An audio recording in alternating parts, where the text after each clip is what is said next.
Here's some great news from Tom Trento, host of the daily WNN Trento Vision Show. Due to the unparalleled success of the Trento Vision Show, you now have an amazing opportunity to advertise on the Trento Vision Show. If you want more information about this excellent opportunity for your business, please contact Tom Trento at 561-319-5533, or you can email him, tom@trentovision.tv. The opinions expressed on the following sponsored program are strictly those of the host, guests, and callers, and not necessarily those of this station, its staff, management, or sponsors. Welcome to Trento Vision, where bad ideas get pulverized and the truth will set you free. Trento Vision is hosted by Tom Trento.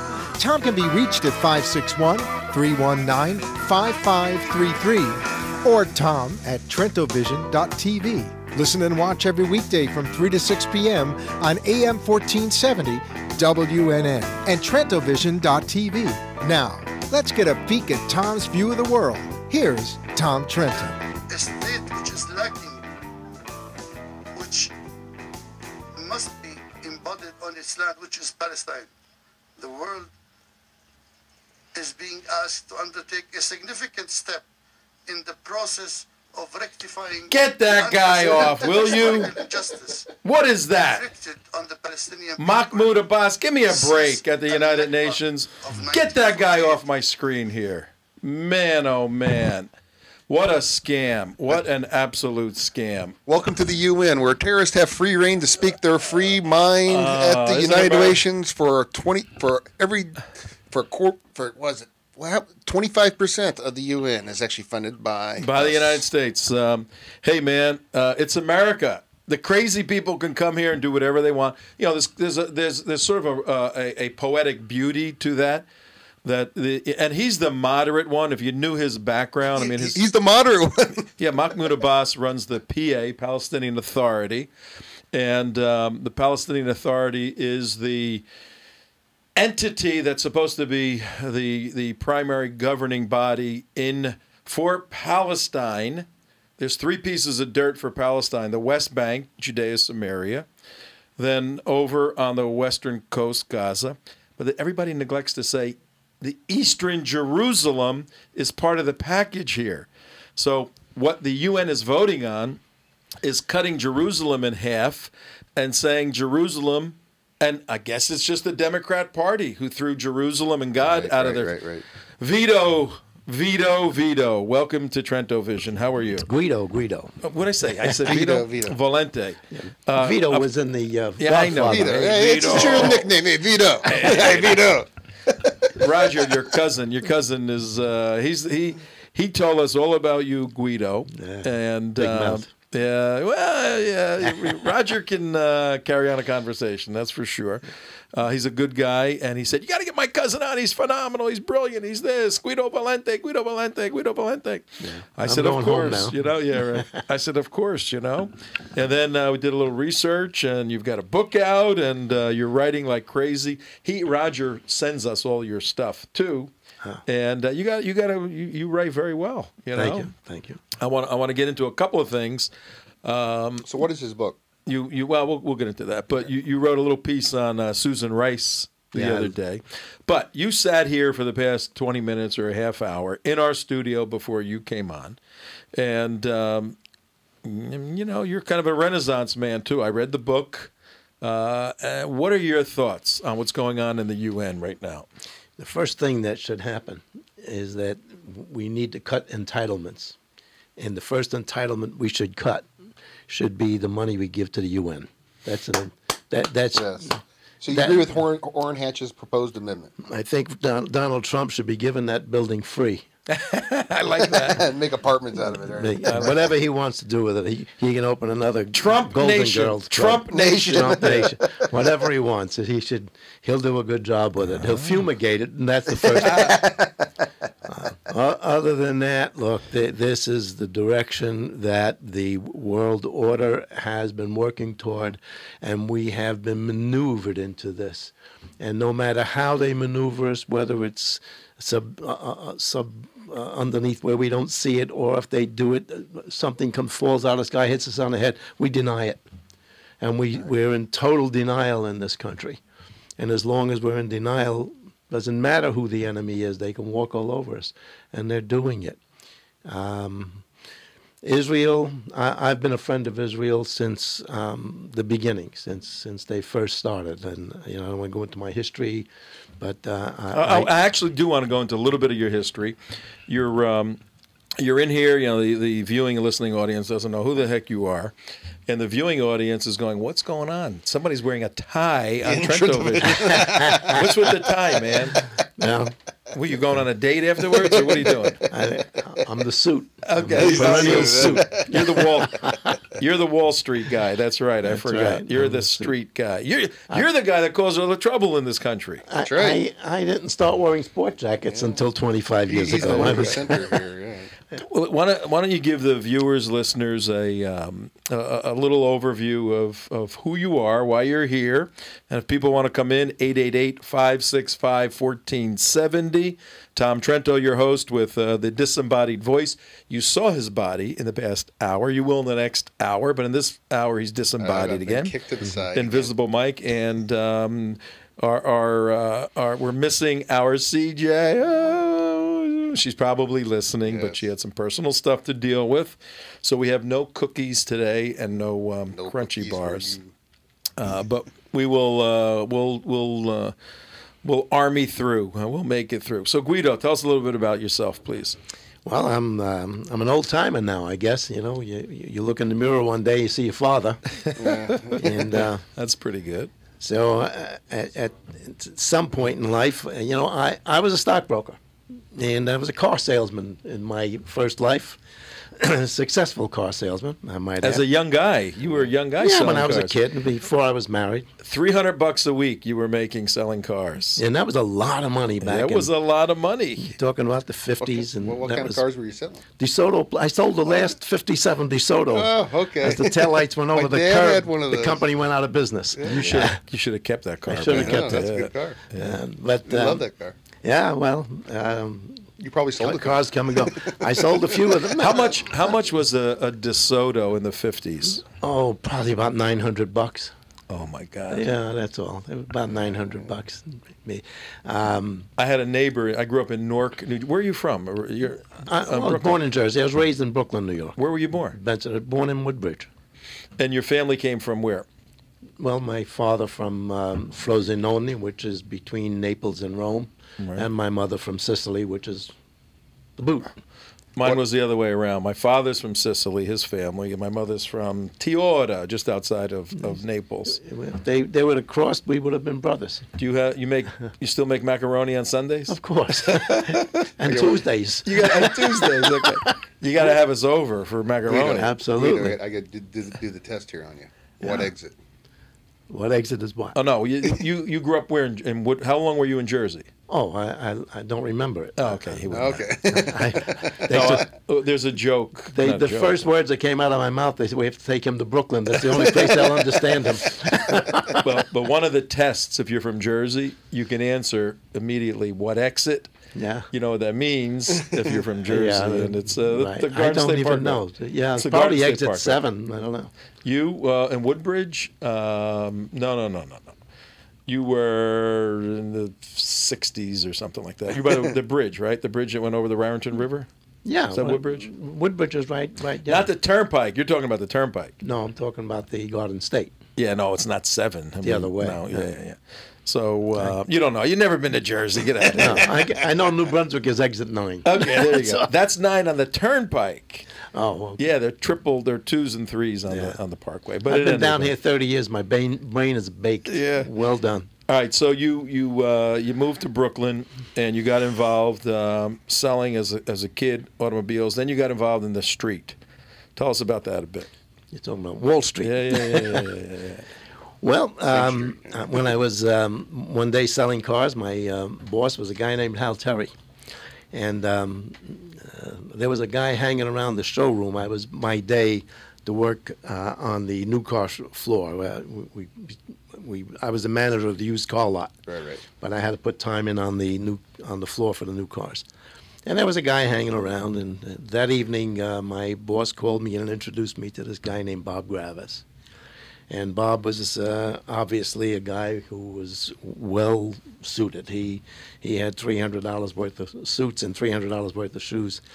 And he says, I want you to come to work for me, kid. I've been watching you over here today. And I said, well, what do you do? He said, I'm a stockbroker. I don't even know where Wall Street is. You're going to get me in there, you know. Yeah. When he left, my boss, Hal Terry, said to me, if you're not smart enough to take an opportunity when it comes your way, I'm going to fire you. Yeah, exactly. So I looked into it a little bit, and my best advice I got was take the job and get out of the car business. So I went to see Bob Gravis, and he said he was going to mold me in his image, and took me a few weeks. But my first week with him, I made $900. Do you have any idea how much money $900 was? And, I and paid this off. is still the 50s? Yeah, That's a DeSoto. that was 1956. That's a DeSoto. Yeah, that was 1956. Oh yeah, he could have bought a car. Yeah, and you know, he took me night clubbing at night, and he really put me under his wing. And we would go visit people in the daytime, like Alex Katerma, who was very infamous in his time. But I didn't know, you know, what was going on. You knew from nothing, right? Yeah. When I figured out that it wasn't a savory environment, and as a matter of fact, there was a famous guy who played the part of Dillinger in the movies, Tierney, Lawrence Tierney. His sister was Jean Tierney, the famous actress. Yeah. And he worked at the last desk in the room. Oh, really? Yeah. By that time, he was trying to dry out, and he was selling stock on the phone. And it was animated, and it was really a circus. I can imagine. And I felt out of place, I have to say. You're a kid. You're a kid. Yeah. I was a kid, but I was raised with a little bit of class, and there was very little class there. So I should have been at home. So did you ever work on the floor? Did you ever work on the exchange? No, floor? I was an over-the-counter broker. Okay. Strictly over-the-counter. But That's where everything happened back in those days. Was in New York right near, because you had to get the information quickly. And you had to be near. The closer you were, the more information you got quickly to have the advantage. Yeah, as a matter of fact, I was responsible for leveling out the playing field for people who wanted to invest in over-the-counter stocks who didn't live in a major metropolitan area. Right. And I set up a system of piggyback brokers on teletype machines who would make markets behind one another. So we all made each other's markets, and we paid each other a small fee for number of shares if somebody sold. And that enabled a guy who lived in a small town in Ohio to pay the same price for an over-the-counter stock that he would if he had lived in New York City. Okay. So, yeah, I was... Well, let's jump ahead to, so that the people understand where we're going with this. Your book, what's the thesis of your book? I want to come back and walk through sort of your experience, but the thesis of your book right here. Is it up, Mike? You have a copy of his book? Treason Among Us. It ain't a very friendly book to the SEC. No, it's not. What is it? Now, I went through this book over the past couple of days, and quite a bit of it I could not understand because of the abbreviations and all the inner workings of the financial world. It's not my area. Make it simple for the. Why'd you write this book, and what's your beef? Well, America, as a republic, can only function under a capitalist system. When you take away capitalism in a republic like this, the country grinds to a halt. And or when capitalism fails the country, and we had the Great Depression, and but the basis of capitalism is entrepreneurship, and nowhere in the world is entrepreneurship more encouraged or successful than it has been in the United States. And you don't realize it when you're living through it. But, in hindsight, years back, I looked back and I said the Securities and Exchange Commission, everything they did was to stop entrepreneurship from prospering, from being part of the landscape. They put between 300 and 500 stockbrokers, the entire industry, I don't want you to think it was a piece of it, it was the entire industry, out of business. That industry no longer exists. That was a network of brokers. That's the penny stock industry. Penny stock market. These were the stockbrokers, basically, who supported entrepreneurship. They underwrote the companies and then made primary markets in those companies after they were public. So we gave those guys usually $300,000 was a Regulation A filing, and that was an easy one to do. So I was known as the king of the Reg A's. I did more underwritings in my day than any other broker in the history of the business, in the penny stock business. Walk us through, again, for the guy driving his car, sitting at home, trying to figure out what is a penny stock and how does it work and who makes money from it and how does the guy in the street, average American, benefit from whatever's taking place? Well, in the real life, if you got a real life illustration of something you sold that was a penny stock. Oh God! Well, everybody knows the Franklin Mint. Okay, yeah. And we started out as General Numismatics. Oh. And I was part of the group that underwrote that company. It's one that comes to mind. Now, when you say underwrite, how much money are you underwriting to bring this to public? We raised Franklin Mint, if I recall. I mean, it's hard for me to remember now, but I think we raised them about $500,000. Well, and that's what you're talking about. That entrepreneur. You're not talking about raising, $10 billion or $20 million or whatever. Oh, no. You're talking giving these little startup companies the needed capital to bring something to market that's a unique product. So if I have a widget that's a unique widget, but I don't have a lot of money, but I got a really great idea for a widget, and I get like a couple other guys' idea, and then I can bring it to you and say, listen, we have this. Mm-hmm. You can bring that $200,000 Let's go with General Numismatics.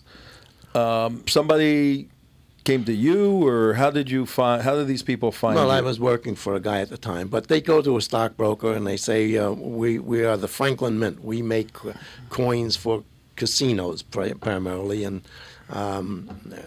we need money to expand. And so we gave them... well, you look at their business plan, like Mark is saying, they got to pitch it somehow, General right? Numismatics isn't a good enough example. Okay. All right? A better example would be a guy with an idea. Just an idea. And he says, I can make the gadgets better than anybody else, but I don't have a dime. I'm totally broke. But I know I can make money if I do this.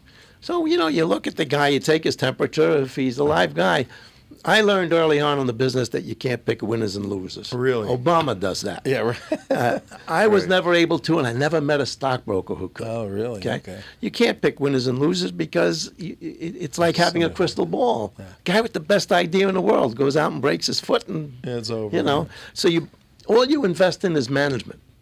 Forget the idea. If you like the guy, if you think he's a capable guy and he's got a little something going for himself, you take a shot with him. You give him his chance. All right, now you take a shot with this guy who has the widget, and somebody figures out how much money is needed for him to open an office, create the product, market it, sell it, support it, all of that. Right. Roughly $300,000, $400,000, $500,000. Well, $300,000 was the ideal for us. All right, so the guy easy to do. The guy comes in your office, you take his temperature, you like him, and then you say, "All right, kid, call us tomorrow." Now you got to go find $300,000. Yeah, I had clients in my firm, investors, my investors, and they were. They were very interested in investing in the companies I took public. Okay, so because I did a lot of them. So you put the money together, and for $300,000 back then, was it one person, 10 people? What would be the typical? No, typically it was 50 to sometimes 200 people. Okay, so 100 people put in the $10,000, $30,000 a piece, whatever it is. Right.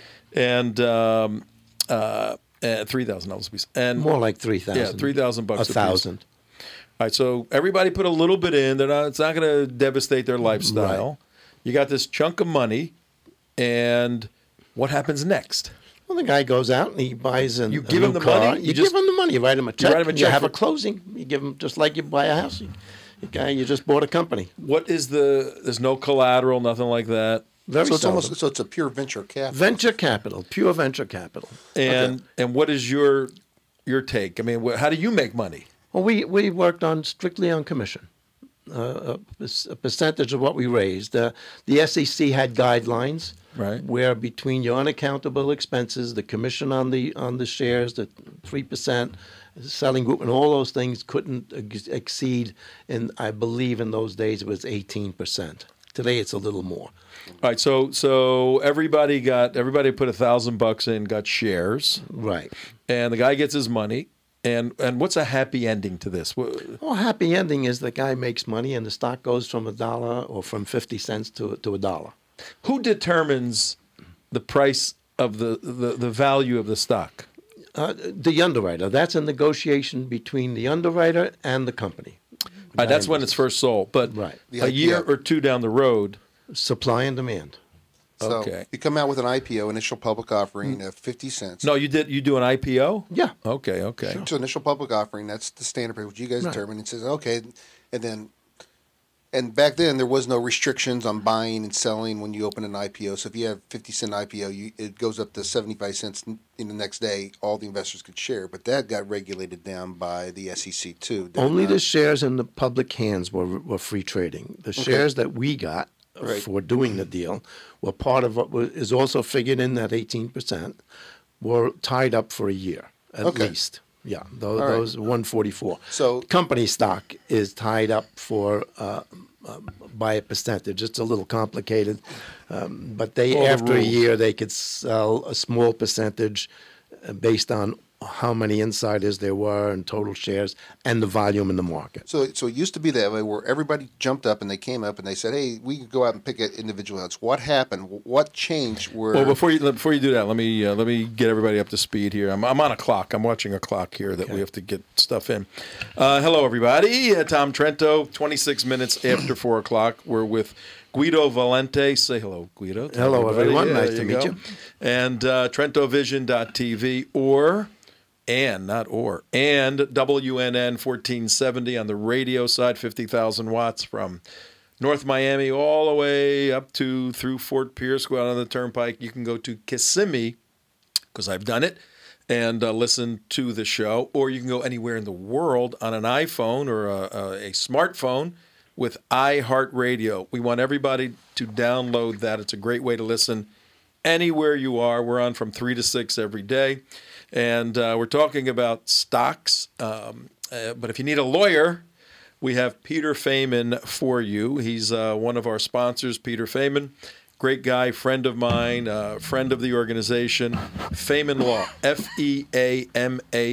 Feynman Law, Peter Feynman. 30 years, Palm Beach attorney.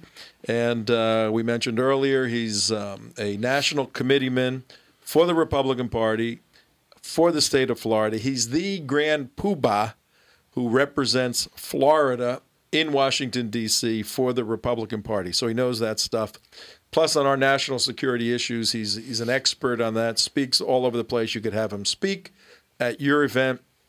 And his dad was a World War II bomber pilot and flew missions over Europe. And somehow the military skipped Peter. He went to the academic route, and then Peter's son right now is somewhere in the Middle East. He's a graduate of Annapolis, went into the Marines, did a tour in Afghanistan, and he's an intelligence officer in the Middle East right now, somewhere. We don't quite know where he is, but Peter he bleeds red, white, and blue. If you need a business lawyer or need to talk to him about anything, Feynman Law, F-E-A-M-A-N law.com. He's a great guy. He's just a really Guido, great guy. He's just a really great guy. He is. If you need a lawyer, he's a great guy. I mean, I can't, there's his picture right there, www.Feynman Law. What we're doing right now with Guido Valente, a good paisan. His mother was born, your mother was born in Sicily. Italy, yeah.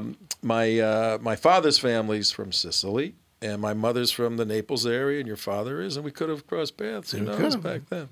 But Guido has written a book, Treason Among Us, and the thesis of the book is that the SEC, Securities and Exchange Commission, and it's a pretty vicious book. I mean, you go after these guys saying they are trying to destroy capitalism. That's a huge. They did it. That's what they're trying. They did. Well, we're going to get into that. If you need to, if you'd like to participate with us, talk to Guido, 888-565-1470. Let's get this thing on the record before we run out of time. Yeah, it's a You pet are project. involved with a donation drive for... Has nothing to do with me. It's a friend. Oh, just a friend, sure. Donation drive for deployed soldiers, support our troops, collecting supplies for the soldiers currently deployed in Afghanistan. Then there's a whole list of things, and there's a lot of groups doing this. This is absolutely wonderful. Is there a website? I'll just give out the phone number. Can I give out the phone number? Yeah, sure. Miriam, if you are interested in helping our troops in Afghanistan, and don't kid yourself, folks, we're not going to be out of Afghanistan for a long time. We're gearing down, but we're going to be there, and the troops need the support. This is a program. You can call Miriam 954-921-4709, or just contact us here, Tom at TrentoVision.tv, if you want to put some lip balm, deodorant, all the Where are they based toilet out of? article. Where are they based out of? goodie bag. Out They're of in Hollywood, Florida. Oh, so if you're in Hollywood, this really pertains to you. So a little local drive. For Local that. drive for the troops. It's a shoebox. You fill a shoebox with those things and take them down to Miriam. That's great. And she mails them to Afghanistan. That's great. She mailed a bunch off just this afternoon. That is great. Miriam, 954-921-4709. She has a daughter serving in Okay. Afghanistan, and a son who And all is these a little local efforts major. really help out. They Yeah. really do. They're great patriots. Listen, we Thank need you, Miriam, for sure, for doing that. So, Guido, you don't like the SEC. That's a big claim. I mean, help me and the audience understand very succinctly how the SEC destroyed capitalism. Well, Just- through just a little- draconian regulations. Just a little recap. So we have venture capitalists. They come to you. They pitch an idea. You take the idea. You push it out there. How was that all changed? Coming. Well, that was the way that an entrepreneur could take a chance, fail, and not be punished for it. Right. Provided he didn't steal the money. Right. If he tried, even if he misspent it, I mean, Right. but Take the a risk. fact is that there was no punishment, and we got new products, new medicines. The United States led the way. And real quick, what was the risk reward? I mean, what part of percentage of those people actually came to you, actually succeed, and what's actually failed? Most of Like them failed. Like 90%, 80%, 70%? Probably 90. I never took it, but probably 90%. So hey, you're taking a risk as an investor. You're risking a couple $1,000s to see this, but you might get a big, huge payout return at the end if it's a next. It's shared risk. Yeah, if it's a next computer, then yeah, there you go. Right. And once a government decides how much risk we're allowed to take, then we start to lose our self-determination. And the SEC, of course, that was part of their strategy, was to decide who should risk and how much. Hold on. They. We keep using this term "they" for the who. Who is the SEC? Who are these people? How do they get to be who they are? Where are they? They're elected officials. Well, right? Well, they're appointed. And now Mary, whatever her name is now the head of the SEC, is retiring, and another woman has just Appointed been by who? appointed who? by the President of the United States. The president appoints the head of the SEC. Right. He's called the chairman. It's All right. very appropriate. But then who serves? Who makes the rules? I mean, who serves under the SEC? Is there a board, or it must be a board of directors? Yeah, there must be. There are thousands of attorneys. They're all over the United States, and they're international now as well. They built one of a building in Washington. Well, I think it's in Virginia. It might be in Washington. 1/6 as large as the Pentagon. They'll never fill it. They'll never use it. They just waste our money. Well, in your book, you say that you're not opposed to regulation. You need regulation in made that any point. good country, any government. Okay, so where did they overstep their bounds, the SEC, and when was this? Oh, well, they started in the 50s when the first sound of trouble was, and we didn't realize it. They said, well, penny stocks, technically that's a stock that's under $1. And they said, well, that's not good. We're going to count as a penny stock any stock that's up to $3. They thought that would put a burden on the industry. But we rejoiced then because that meant less dilution. You're right. So we were very happy, and we were now doing underwritings at $3 a share and giving less shares away. After about 2 months, or a very short time after, they said, no, we reconsidered. It's $5 a share. Any stock up to $5. And now we were really joyful. We said, this is great. This makes us like blue chip stockbrokers. We're now doing big deals, right?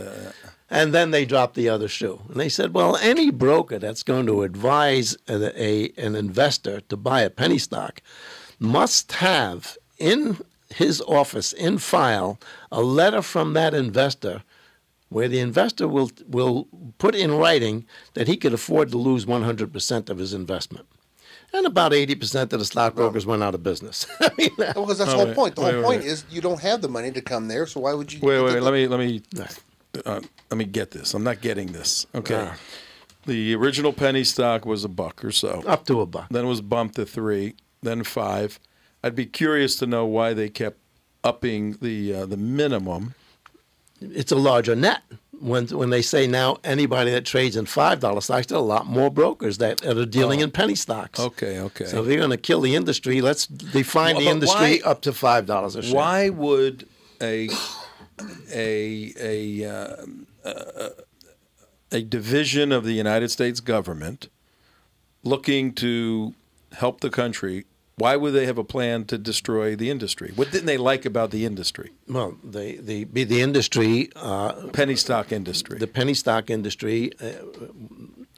There's a jealousy between the penny stock industry and the New York Stock Exchange because the over-the-counter market, when you think about it, is any transaction that takes place between two people with a security. That's over-the-counter. It could be in your kitchen at night. You buy 100 shares of stock in my company. It's an over-the-counter transaction.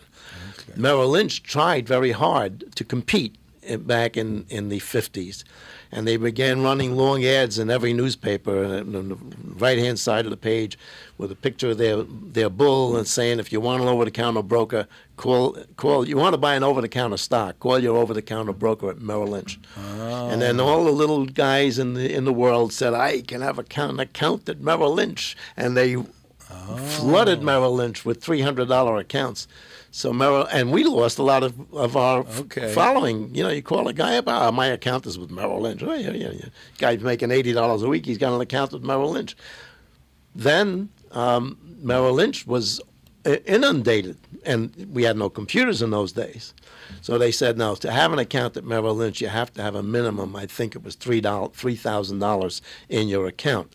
Well, we got all our customers back. Everybody came back. Yeah, very few people that had 3,000. It would make sense. I didn't know there was animosity between the traditional brokers and the penny guys.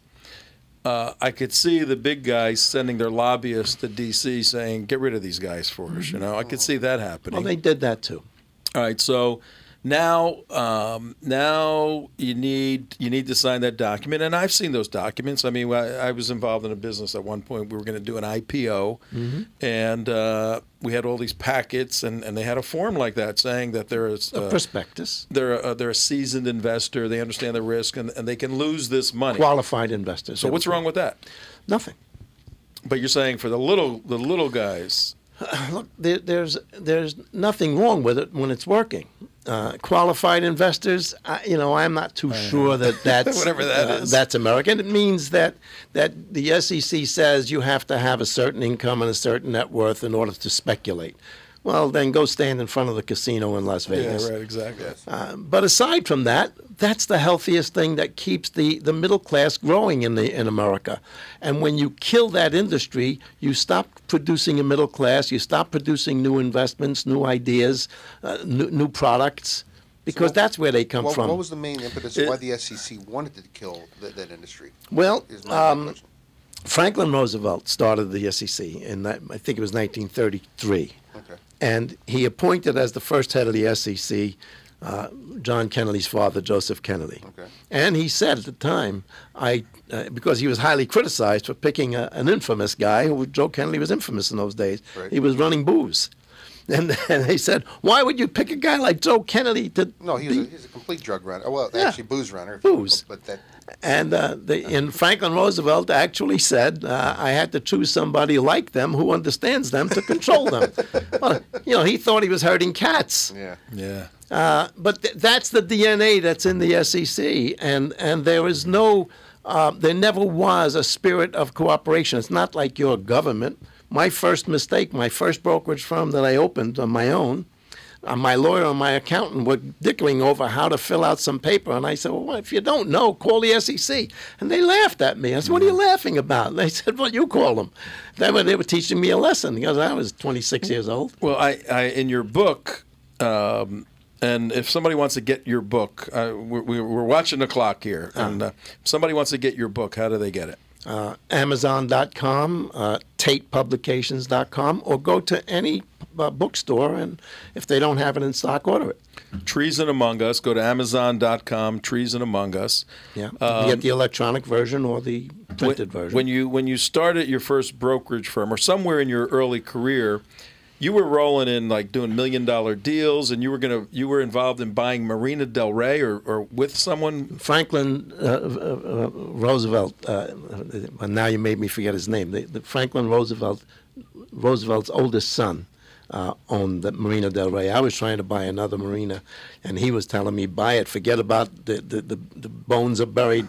Just buy it for the real estate. Oh, for the real estate. Yeah. That's what he was saying. Because I've spent a lot of time in the Marina Del Rey now. So so from Brooklyn, what were you doing out in Southern California? I wasn't. I was in Manhattan. Oh, you were just doing the deals I from there. I did deals wherever they were. Okay. But so at one point, you were generating quite a bit of money. Oh, yeah, I made a lot of money. And you're buying clubs and different things, and I mean, it was a whole bunch of stuff in there. I owned a casino. And where was the casino? Outside of Reno, in the town of Stead. Oh, really? I like to say I owned a casino. People get visions of neon lights. It was a former Army barracks from Stead Air Force Base. Okay. And we had, 25 machines and a wheel. And, all right, well, we're with Guido Valente right now, who has you're like a Renaissance man. There's so many things I want to ask you, particularly the Susan Rice thing. We're not going to be able to get into that because this is always a difficult area for people, understanding the behind-the-scenes finance. Is there a penny stock business today? No. Worse than that, the penny stock industry has been destroyed by the SEC, and it was done systematically. It wasn't an accident. They systematically put everybody out of business, either by draconian laws, by fault. They accused me of buying large boxes of stock. Yeah, you got in trouble, right? Yeah. You got in trouble, didn't you? It looks that way. If you look up my name on the internet, you say this guy's public enemy. I did. I looked at it. Read it carefully. I was never convicted of anything. I signed a consent decree, and this is 45 years later. 1969, I think it was. Yeah, well, that was a later company. Yeah, 69. No, it was a 1969, 70. Yeah. Right. But that's there forever. The SEC has a division that they call Tom Woods. It's a secret part of the company. When you're a real badass, they put you in there. That means that you are an enemy of the Securities and Exchange Commission for life. Wow. There is no Tom Woods. All right. Yeah, that's pretty cool. But that's where it is. But here's the gist. Bernie Madoff can get off, and they don't investigate him for anyway. Compared to our offices that we elect, Bernie Madoff is a saint. Yeah. We elect crooks. Yeah. But the gist of it is this: the opportunity to raise capital in the United States so that you have an exit strategy for your investors and yourself when you want to retire is completely gone. What is important to talk about here is that at some point in time, they not only destroyed the industry, they allowed the companies that were left, the over-the-counter companies, not every one of them, but those that were vulnerable, to be attacked by pirates and sold into oblivion.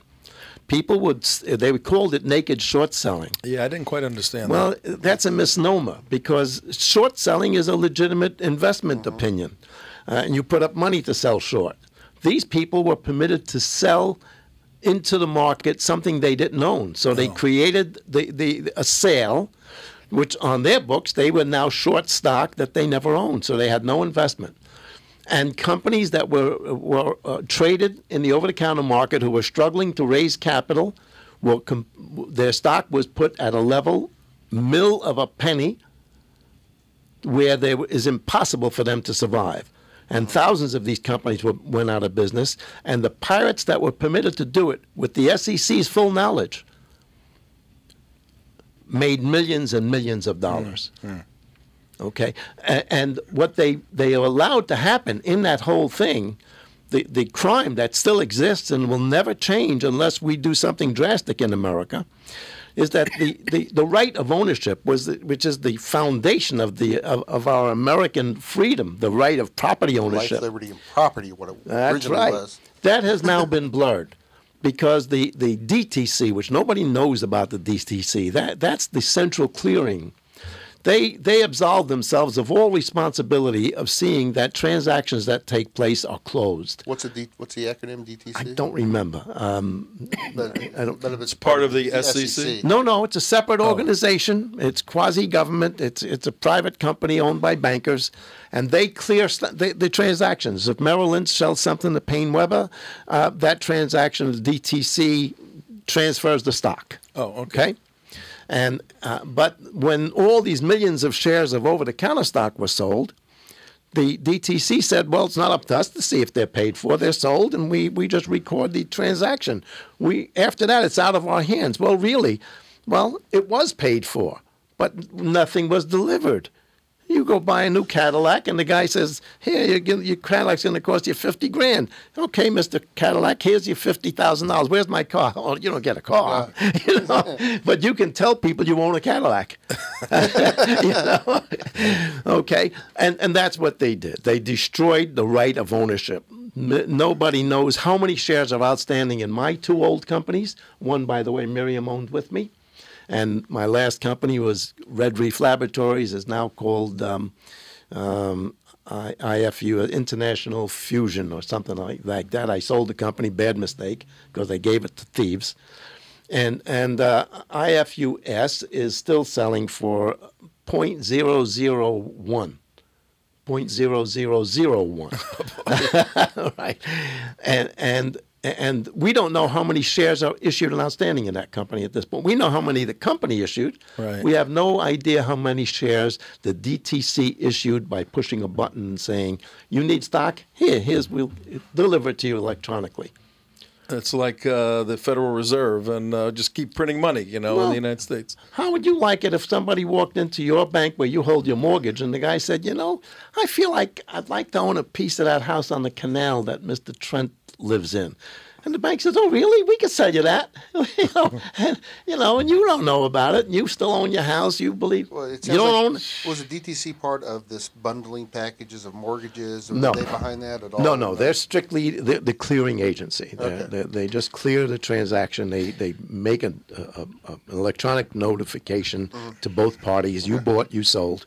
Now, I didn't follow the penny stock industry closely, but you would occasionally see these horror stories about penny stocks. Yeah.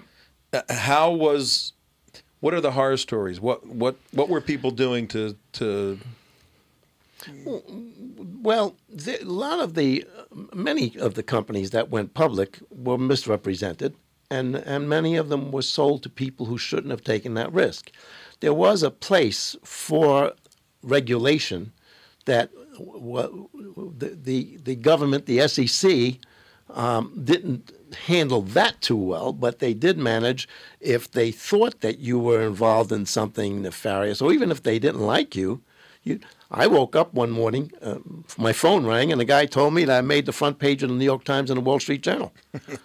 Before I got out of bed, I called up my lawyer, Henry, we're going to sue the New York Times and the Wall Street Journal. They just printed a whole half a page of each newspaper, a quarter of a page of each, but big articles, identical articles. Saying what?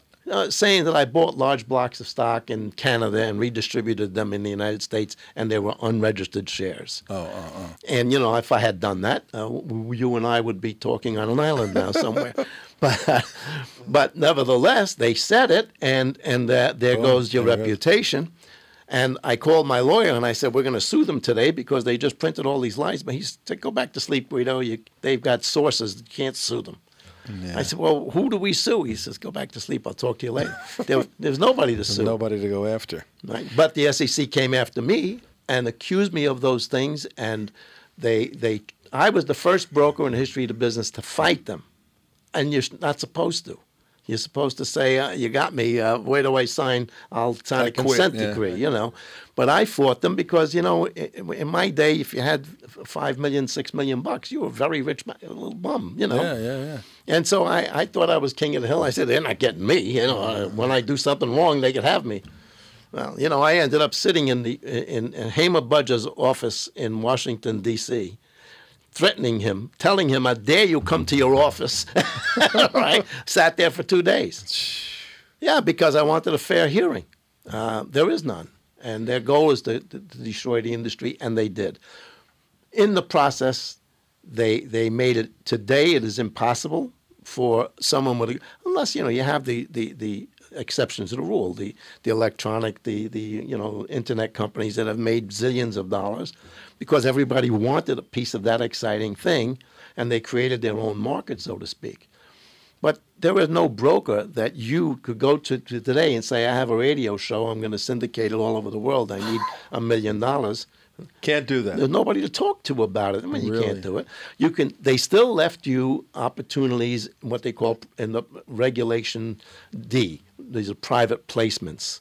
You can still do a private placement and sell stock to under their strict regulations, raise money from investors under those conditions, and to have them share in your risk. But none of you guys, no over-the-counter So brokers. That's- you could- multi-million-dollar companies, like the only things that come to market anymore are the IPOs that they have this $100 million and up. $100 million. So there's Oh, no wow. more 500, 200,000, you know, risk takers out there, and I can't go out there and say, God, I've seen that guy's product.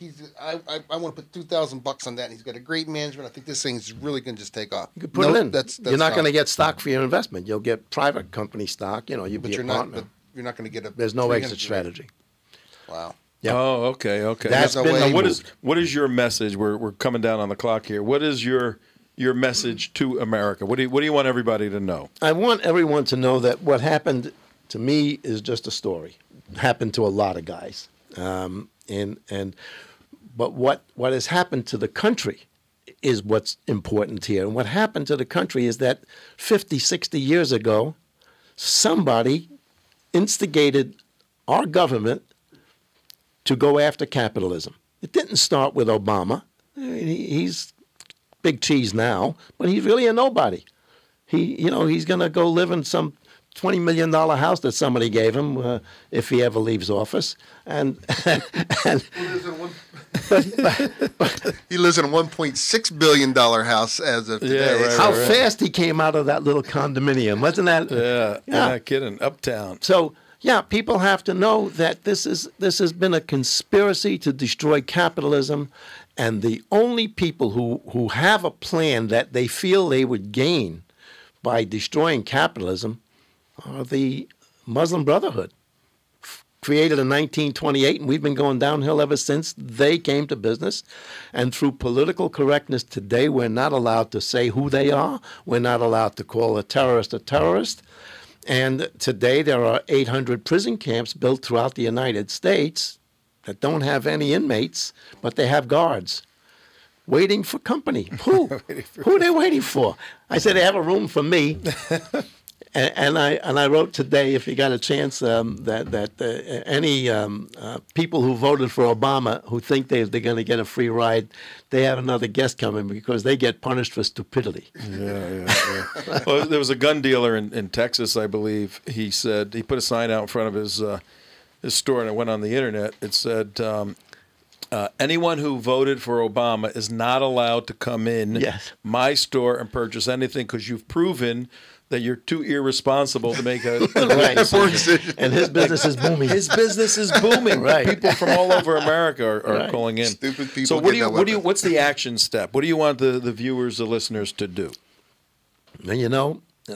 Basically, you're not going to go after the SEC, and that's not going to work. What you have to do is participate in this government. Every American should be an activist. There is a place, something for you to do if it's only writing letters or making a phone call. This country is on the verge of being. It is already controlled. I wrote 4 years ago, when I very first became an activist. My first letter that I wrote, I believe, was my first or one of the early ones, was that we didn't elect the president. We were invaded. And we have been. In the technical sense, we were invaded. We have somebody now, we have an administration there that has told us plain out, the Constitution and Bill of Rights are problematic documents. His words, not mine. And you will say, oh, then you should be president of the United States. You don't like our founding documents. Well, you know what, everybody? Go read those documents. They are our only saving grace. What will save this country. And Chris Ann Hall put me on the right path just a couple of days ago, one of her letters. She's great. Before we go to cessation, which I am very much in favor of, but before we go to that, we should go to nullification. And what does that require? It requires Americans to get informed and educated and support those types of things so that you get your country back for your children. All right. Guido Valente, we appreciate this. We're going to have you back because there's so much more we want to go through with some of your writings. Would you come back? I'll be more than happy Okay, to. we appreciate it. And folks, if you want to get in touch with Guido, you can do what? How do they get in touch with you? Real quickly here. My email, vola.5. Get to me, and I'll get you in touch with Guido. Tom at TrentoVision.tv. He's giving me all these letters and numbers and all of that. In any event, Sunday. Save America Foundation, they can see me there. What is it? Save America. Yeah, he writes for Save America Foundation. In any event, Sunday, macaroni over Guido's house, meatballs, sausage, everything else. All right. Thank you very much. We'll be back in a little bit, folks.